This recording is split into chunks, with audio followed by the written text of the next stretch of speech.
Hello, my fellow subscribers. Pr0hibit here, and I'm just doing a review on the K7, but I fully customized it, meaning I got all three of the customizable options, or whatever you want to call it, customized, and I got all level 3 on it, so keep that in mind. This gun is not very bad. Actually, I played really good with it for most of my games. Very good, actually, I'm not gonna lie. I was told it was really crappy. I somewhat remember it from when I used to play at the very beginning of my combat arms career, as funny as that sounds. And yeah, I don't even remember it being bad when I first started this game, but no one uses it, so I was like, hey, I might as well do a review on it since it's so underused and everyone seems to hate it. And yeah, my first thoughts, well, it had 3 firing modes, which is kind of cool. It has burst, semi, and full auto. I prefer full auto because if I want to burst fire, I just use my hand, if you know what I mean. I just hold it down for a few seconds if I want to. I prefer to keep it on full auto because if you need the extra shots, shooting out a little bit quicker, it does help. And if someone's 2 feet away, who cares if your spreads got really big because they're 2 feet away. You'll hit them anyway. And yeah, another thing I realized is it has extremely fast fire rate. Decent spread, but not as good as the P90. And I'm sure you guys will see it in the video. See, it's not bad. The spread's actually very good until I stole the MP5 off the ground, but look at me aim. Oh, that was beautiful. I'm so pro. Anyway, horrible damage at medium distance. I think I already said that. And it's one of the only GP weapons with a built-in suppressor, so that's pretty cool. And don't mind the fact that I'm kind of noob farming right now. It wasn't a noob farm when I first joined the game, but it officially turned into one. It's not even like their ranks are that noob, it's just, yeah. Anyway,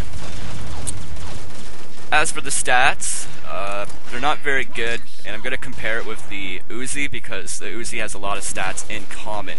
They're not exactly the same, but it's one of the closest guns in its genre that has pretty equivalent stats. And yes, let's start with that now. The damage is 30, same as the Uzi, which is very extremely low, but with the high rate of fire it can be overcome easily, as you can see. And keep in mind that I have it fully customized, so these are the stats before it's fully customized. So it does have a bit of improvement on the recoil, damage, and accuracy, I believe. Or rate of fire. Yeah, it's rate of fire. Damage, rate of fire, and accuracy. Anyway, moving on. Portability is 80, which is 5 less than the Uzi, but you can still run extremely fast with light vests and all that good stuff. So, rate of fire, which is the main, most important stat for this gun that really makes it what it is. It is 90, same as the Uzi, but with the customizations, I'm not sure if you can customize the Uzi or not. And if you can, then it would have the same rate of fire. But I think the K7 with the customization has one of the fastest, if not the fastest, rate of fire in the game. So keep that in mind. And yes, moving on again. The accuracy is 62, which is 1 less than the Uzi 63. But I don't recommend using this gun at long range anyway, especially with the 30 damage. It's almost pointless. You'd probably be 7-hitting people. And I forgot to mention, with its 30 damage, it is a 5-hit kill, which is kind of depressing, and I swear you have to hit people more sometimes, with distance and stuff like that. See, like, that seems like a lot of shots right there. Anyway, moving on again. Haha, recoil, 67. 2 more than the Uzi 65, but it's really, really not that bad. Actually, if you're scoped in and you're shooting in bursts, in burst mode, or single fire, or just tap firing, whatever you prefer, it's really not that bad, actually.